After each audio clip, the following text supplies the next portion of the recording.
आजकल खराब और अनियंत्रित जीवन शैली के चलते लोगों में वजन बढ़ने की समस्या ज्यादा देखी जा रही है। वेट लॉस करने के लिए लोग तरह तरह के तरीके अपनाते हैं, लेकिन उससे भी परमानेंट या हेल्दी वेट लॉस नहीं हो पाता है।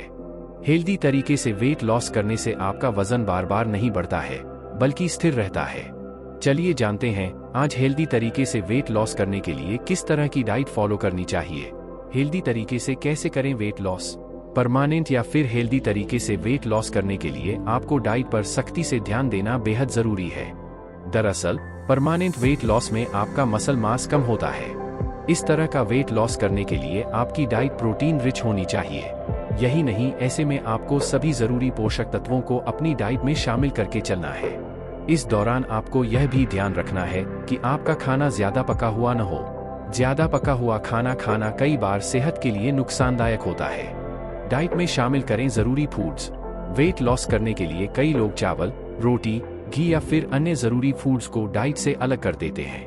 उन्हें लगता है कि कार्ब्स या फिर फैट को डाइट से निकालने से वेट लॉस जल्दी होता है, लेकिन ऐसा नहीं है। हेल्दी तरीके से वेट लॉस करने के लिए आपको डाइट में सभी हेल्दी चीजों को शामिल करना चाहिए। इसके लिए आपको डाइट बैलेंस करके रखनी चाहिए, जिसमें रोटी, सब्जी और चावल आदि सभी चीजों को रखें। यह सभी चीजें खाकर अगर आप वेट लॉस कर रहे हैं तो यह वेट लॉस का हेल्दी तरीका हो सकता है।